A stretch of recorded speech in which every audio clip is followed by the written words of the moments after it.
ये देश किसी के बाप का देश नहीं है। ये एनडीए भाजपा की सरकार जाने वाली है। गरीब आवाम की सरकार बनेगी। इस बिल को, इस कानून को बिहार राज्य जो है कूड़े के दाग में फेंकने का काम करेगा। कि पक्के नमाजवादी है राजद हो या कांग्रेस, पक्के नमाजवादी है राजद हो या कांग्रेस, कितनी तड़प है कठमुल्ला वोटों की प्यास में।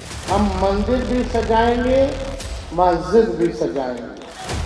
नमाजवादी तुष्टीकरण करने के मसीहा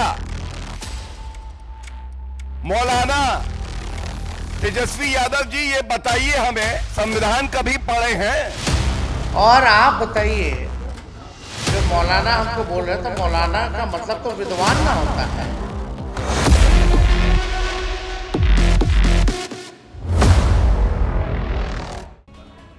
तेजस्वी का तिलिस्म, जिसके जरिए वो बिहार की राजनीतिक जमीन पर अपने लिए मजबूत किला बनाने की कोशिश कर रहा है। ऐसा किला जो इस बार उन्हें सीएम की कुर्सी तक ले जाए।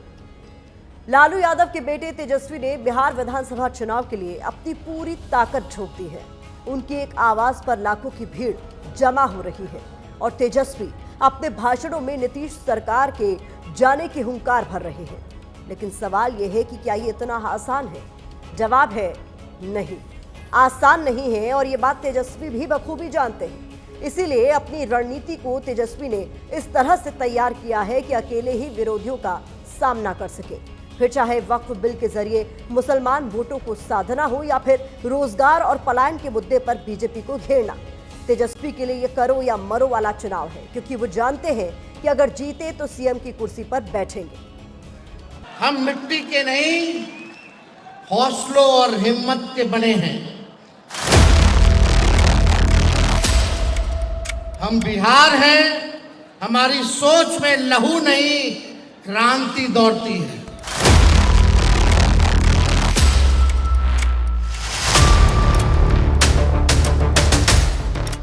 तेवर कह लीजिए, कलेवर कह लीजिए, नाम चाहे जो दीजिए, लेकिन इस बात में कोई दो राय नहीं है कि बिहार विधानसभा चुनाव के लिए तेजस्वी यादव का वोल्टेज बहुत हाई है। भाजपा के लोग 2 दिन से हमको दिल्ली में बैठ के गाली दे रहे हैं, और जो बोलने वाले हैं वो सब टपोरी लोग हैं, लफुआ लोग हैं। उनके लिए हमारे प्रवक्ता ही काफी हैं।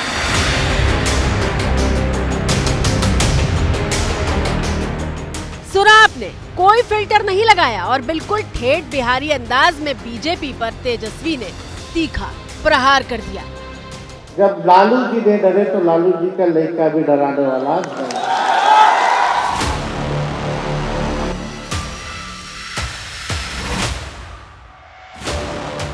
ये वो पिच है जो बिहार चुनाव के लिए तेजस्वी यादव ने सेट की है, जहां उन्होंने डिफेंसिव नहीं बल्कि अग्रेसिव यानी आक्रामक अंदाज को चुना है।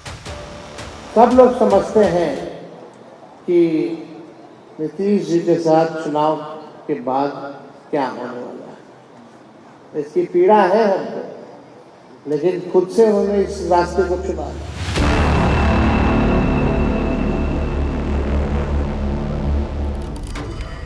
तेजस्वी जानते हैं कि इस बार आर पार की लड़ाई है और लड़ाई में बीजेपी नीतीश गठबंधन के खिलाफ वो ही विपक्ष का सबसे बड़ा चेहरा है। आपने इनको 20 साल से आपको केवल 20 महीना दे दीजिए, बस केवल 20 महीना। जो 20 साल में काम नहीं हुआ वो 20 महीना में हम काम करके देते हैं।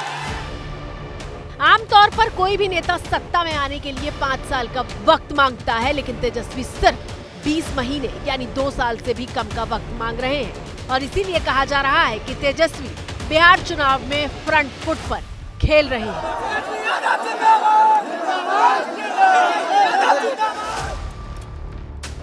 तेजस्वी बनाम बीजेपी के बीच जुबानी जंग की शुरुआत 29 जून को बिहार की राजधानी पटना से आई इन तस्वीरों के बाद हुई, जहां वक्फ बचाओ संविधान बचाओ रैली का आयोजन किया गया था।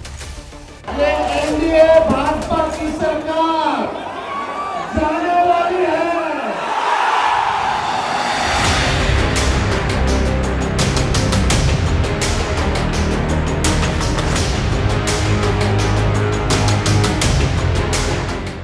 पटना का गांधी मैदान खचाखच भरा हुआ था और तेजस्वी जब मंच पर बोलने आए तो भीड़ के बीच ठेलम ठेल शुरू हो गई थी।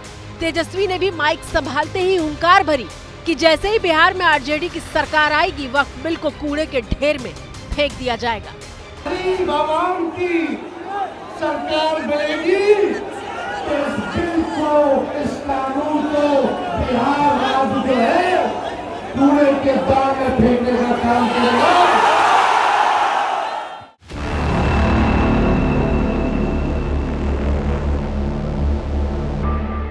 बिहार के नेता प्रतिपक्ष और लालू यादव की संतान तेजस्वी यादव का ये कोई साधारण बयान नहीं था, बल्कि इस बयान में कहानी के दो हिस्से हैं।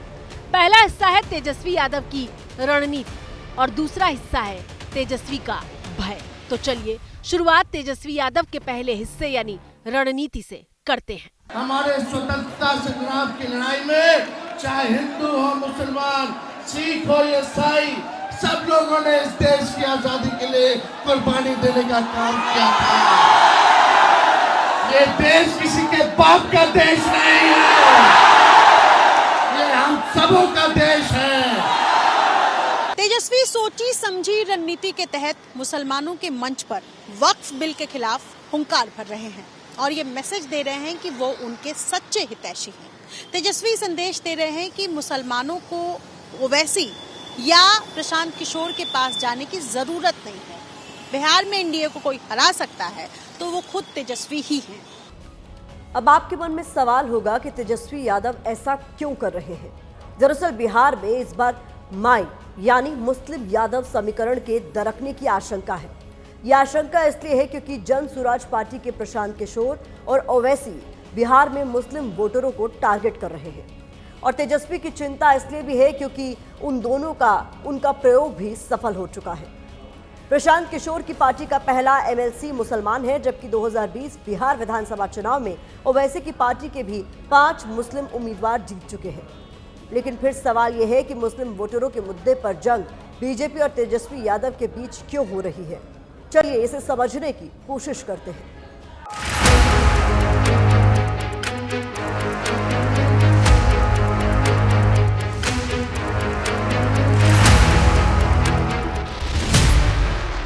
तो बिहार ही नहीं बल्कि पूरा देश जानता है कि लालू यादव की पार्टी आरजेडी का कोर वोट बैंक मुस्लिम और यादव है और इसीलिए बीजेपी को जब आरजेडी को घेरना होता है तो वो धर्म वाले उसी हथियार का इस्तेमाल करती है। क्या बिहार में क्या सऊदी अरब, इंडोनेशिया, टर्की और आईएसआईएस से ज्यादा बड़ा शरिया का कानून लागू करने की सोच रहे हैं? हमें इस बात का सीधा और साफ जवाब चाहिए। बीजेपी ने सवाल तेजस्वी यादव से किया था जो वक्फ बिल को कूड़ेदान में फेंकने की बात कर रहे थे, लेकिन तेजस्वी ने नफरत का जवाब मोहब्बत से देने वाला दांव चला। हम नफरत नहीं मोहब्बत फैलाएंगे। हम धर्म के नाम पर नहीं, कर्म के नाम पर अपना पहचान बनाएंगे। हम मंदिर भी सजाएंगे, मस्जिद भी सजाएंगे। बस फिर क्या था, बीजेपी ब्रिगेड हमलावर हो गई। मैं ये पूछना चाहता हूं, ये बड़े सवाल हैं। नमाजवादी तुष्टीकरण करने के मसीहा मौलाना तेजस्वी यादव जी, ये बताइए हमें, आप संविधान कभी पढ़े हैं? कभी उसकी मूल भावना को चरितार्थ किया है? क्या कोई प्रदेश की सरकार केंद्र के कानून को कूड़ेदान में डाल सकती है? तेजस्वी को मौलाना बताकर बीजेपी ने हमला किया तो तेजस्वी ने भी उसे स्वीकार कर लिया। और आप बताइए, जो मौलाना हमको बोल रहे हैं, तो मौलाना का मतलब तो विद्वान ना होता है, वो तो उसका मतलब तो विद्वान ना होता है।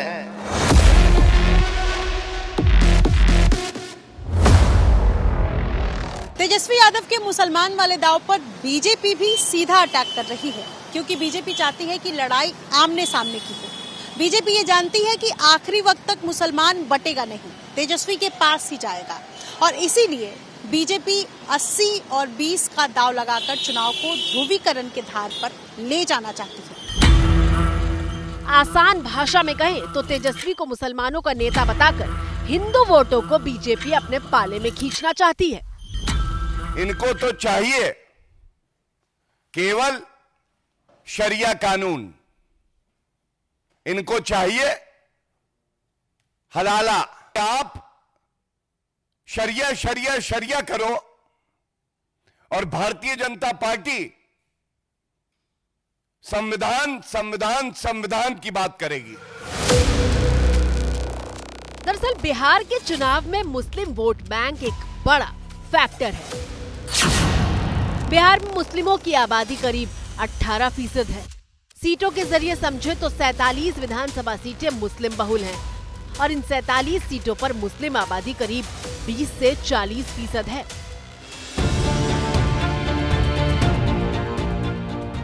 मुसलमान बिहार में परंपरागत तरीके से कांग्रेस का वोटर रहा है, लेकिन 1992 के अयोध्या विवाद के बाद बिहार के मुसलमानों का झुकाव लालू यादव की तरफ हुआ और तब से बिहार के मुसलमान लालू यादव के पक्के वोटर हैं। मैच हमेशा होता देश विदेश में। हम बोलते हैं कि तू चुनाव तो लड़बे रे तक का कहना प्रणाम कर।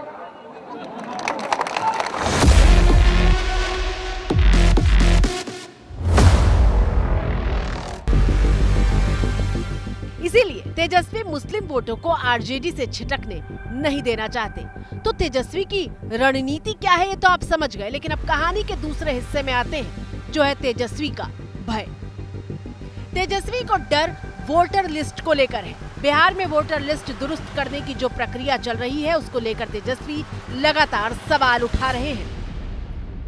जब से नोटिफिकेशन हुआ है उसके 2 दिन बाद से ही हम लोग लगातार इलेक्शन कमीशन से समय मांग रहे हैं कि हमारा जो गठबंधन है, हमारा एक डेलीगेशन जो है आपसे मिलना चाहता है, लेकिन इलेक्शन कमीशन जो है मीटिंग का समय नहीं दे रही है।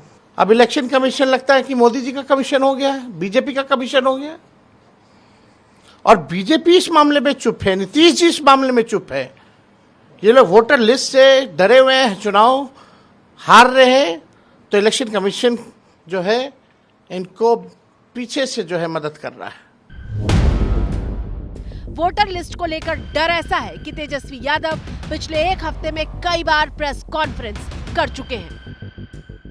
आखिर क्या कारण है कि ठीक 2 महीने पहले चुनाव से इतना बड़ा निर्णय लिया है, अब पूरा नए सिरे से वोटर लिस्ट जो है 8 करोड़ लोगों का बनाने का काम करेगा। दरअसल बिहार में वोटर लिस्ट का इंटेंसिव वेरिफिकेशन किया जा रहा है और इसके तहत बूथ लेवल ऑफिसर यानी बीएलओ मतदाताओं के घर घर जाकर उनका वेरिफिकेशन कर रहे हैं। वैध दस्तावेजों के आधार पर वोटर का रजिस्ट्रेशन किया जा रहा है और जरूरत के हिसाब से लिस्ट से नाम हटाए या फिर जोड़े जा रहे हैं। वोटर को अपना रिसेंट पासपोर्ट साइज फोटो जो है चिपका देना है। वो अपना जो भी डिटेल है, जैसे जन्म तिथि भरना है। उनका आधार संख्या वैकल्पिक है, आधार संख्या अगर नहीं भी देते हैं तो चलता है। समझाने में लोगों को सही से अभी इसके बारे में पता नहीं है, तो लोग जानकारी देना तो आपका काम। हाँ, जानकारी देना मेरा काम है। तो सर कहने का मतलब है कि घर घर जाके एक आदमी को जानकारी देना। अब गए तभी ना, मिले तभी ना।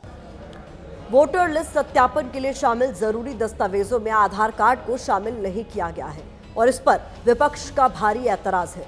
इतना ही नहीं, driving licence, PAN card, ration card और मनरेगा जॉब कार्ड भी मान्य नहीं है। अब इस पर बिहार के नेता प्रतिपक्ष तेजस्वी यादव पूछ रहे हैं कि चुनाव आयोग बताए कि कितने लोगों के पास बिहार में आधार कार्ड है। दरअसल इसके पीछे तेजस्वी का डर यह है कि सरकार इसके जरिए एनआरसी की तैयारी कर रही है। दरअसल तेजस्वी को डर इस बात का है कि गरीब और ग्रामीणों के पास दस्तावेज नहीं होते और ऐसे में उनका नाम वोटर लिस्ट से कट सकता है। तमाम लोग का आधार कार्ड भी बना है, ये तो सरकार के लोगों को बताना चाहिए।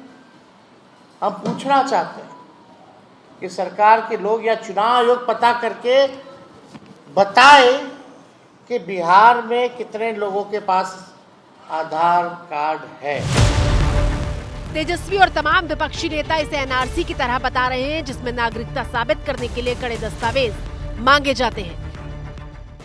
कोई घर पे नहीं मिलेगा तो वो रिपोर्ट कर सकता ईआरओ को, एईआरओ को, और एईआरओ उस केस को रिफर कर देगा कॉम्पिटेंट अथॉरिटी को सिटीजनशिप एक्ट 1955 के तहत। तो ये एनआरसी हुआ नहीं हुआ बताओ हमारे को। तेजस्वी को डर है कि इस प्रक्रिया के जरिए चुनाव में विपक्ष के वोटरों को बाहर कर दिया जाएगा। अब सवाल यह है कि एनडीए से अकेले भिड़ने वाले तेजस्वी यादव के सामने चुनौतियां क्या हैं?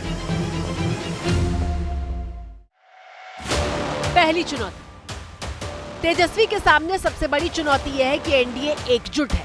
तस्वीरें पटना में बीजेपी की राज्य कार्यकारिणी बैठक की हैं, जहां रक्षा मंत्री राजनाथ सिंह भी पहुंचे हुए थे। अगर बिहार का खोया हुआ गौरव कोई शक्ति लौटा सकती है तो केवल भारतीय जनता पार्टी और एनडीए ही लौटा सकती है और कोई दूसरा नहीं लौटा सकता। राजनाथ सिंह बिहार चुनाव के लिए रणनीति का खाका खींच रहे थे। वो विरोधियों पर हमला भी कर रहे थे, लेकिन तेजस्वी का नाम नहीं लिया। दूसरी मुश्किल ये है कि लोकसभा चुनाव में भी आरजेडी का प्रदर्शन बेहतर नहीं रहा है और 2020 के विधानसभा चुनाव में भी तेजस्वी यादव जीतते जीतते हार गए थे। कैसे, वो देखिए। 2020 के विधानसभा चुनाव में एनडीए को 37.26% वोट मिले थे, जबकि महागठबंधन को 37.23% वोट। दोनों गठबंधन के बीच वोटों का अंतर महज 11,150 वोटों का था, लेकिन एनडीए तब 125 सीटों पर जीता था, जबकि महागठबंधन को 110 सीटें मिली और अन्य को 8 सीटों पर जीत मिली थी। यानी 11,000 वोटों से चूक गए थे तेजस्वी यादव। तीसरी चुनौती, जंगल राज का आरोप। बिहार में जंगल राज लाने वाले मौका देख रहे हैं कि किसी भी तरह फिर से अपने पुराने कारनामे करने का मौका ढूंढ रहे हैं। मोदी 1.5 महीने के भीतर बिहार में बैक टू बैक 4 रैलियां कर चुके हैं, लेकिन परिवारवाद से लेकर जंगल राज के आरोप लालू की पार्टी का पीछा नहीं छोड़ रहे। लालटेन और पंजे वाले कहते हैं परिवार का साथ, परिवार का विकास। इनकी राजनीति का कुल जमा निचोड़ यही है, अपने अपने परिवारों के हित के लिए ये देश के बिहार के करोड़ों परिवारों का अहित करने से भी नहीं चूकते हैं। हालांकि तेजस्वी भी ऐसे हमलों से बैकफुट पर नहीं आ रहे। जंगल राज और परिवारवाद का जवाब वो महंगाई और रोजगार के मुद्दे से दे रहे हैं। तेजस्वी ने अभी जिस वोटर लिस्ट के मुद्दे पर चुनाव आयोग को कटघरे में खड़ा करके सियासी माहौल गरमाया है, वो मुद्दा थमता नहीं दिख रहा। चुनाव आयोग से विपक्षी नेताओं ने थोड़ी देर पहले ही मुलाकात की है, लेकिन लगता नहीं है कि चुनाव आयोग से विपक्ष की बात बनी है। महागठबंधन अब आयोग के खिलाफ आंदोलन के मूड में है।